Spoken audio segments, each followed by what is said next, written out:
Monsoon പെയ്ത്തിൽ Pathanamthitta ജില്ലയിൽ വ്യാപക നാശനഷ്ടം. 197 വീടുകൾ ഭാഗികമായി തകർന്നു. തിരുവല്ലയിൽ മണിമലയാർ കരകവിഞ്ഞൊഴുകി. നിരവധി വീടുകളിൽ വെള്ളം കയറി. കോട്ടയത്തും ആലപ്പുഴയിലും വ്യാപക നാശനഷ്ടം. കോട്ടയത്ത് വിദ്യാഭ്യാസ സ്ഥാപനങ്ങൾക്ക് നാളെയും കളക്ടർ അവധി പ്രഖ്യാപിച്ചു.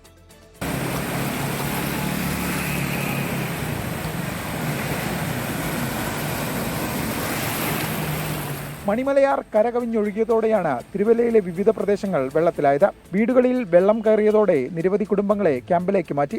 പമ്പ, മണിമലയാർ നദികളിൽ ജലനിരപ്പ് ഉയർന്നതോടെ തിരുവല്ല അമ്പലപ്പുഴ സംസ്ഥാന പാതയിൽ വെള്ളം കയറി. പത്തനംതിട്ട എഴംകുളത്ത് മരം വീണ് വീട് തകർന്നു. മഴക്കെടുതിയിൽ ജില്ലയിൽ ഇതുവരെ 2 വീടുകൾ പൂർണ്ണമായും 197 വീടുകൾ ഭാഗികമായും തകർന്നു. വിവിധ താലൂക്കുകളിലായി 8 ദുരിതാശ്വാസ ക്യാമ്പുകൾ തുറന്നു. 140 പേരെ ക്യാമ്പിലേക്ക് മാറ്റി. KCBക്ക് ജില്ലയിൽ 60 ലക്ഷത്തിലധികം രൂപയുടെ നഷ്ടമുണ്ടായി. കോട്ടയം ജില്ലയിലും ശക്തമായ മഴ തുടരുകയാണ്. നിരവധി വീടുകളിൽ വെള്ളം കയറി. 20 ദുരിതാശ്വാസ ക്യാമ്പുകൾ തുറന്നു. ജില്ലയിലെ മുഴുവൻ വിദ്യാഭ്യാസ സ്ഥാപനങ്ങൾക്കും ജില്ലാ കളക്ടർ നാളെ അവധി പ്രഖ്യാപിച്ചു. ആലപ്പുഴ ജില്ലയിൽ ശക്തമായ മഴയ്ക്കൊപ്പം കിഴക്കൻ വെള്ളം കൂടി ഒഴുകിയെത്തിയതോടെ കുട്ടനാട്ടിൽ ജലനിരപ്പ് ഉയർന്നു. ചങ്ങനാശ്ശേരി ഒഴികെയുള്ള കുട്ടനാട്ടിലെ പ്രധാന റോഡുകളിൽ വെള്ളം കയറിയതോടെ പലയിടങ്ങളിലും KSRTC സർവീസ് താൽക്കാലികമായി നിർത്തി.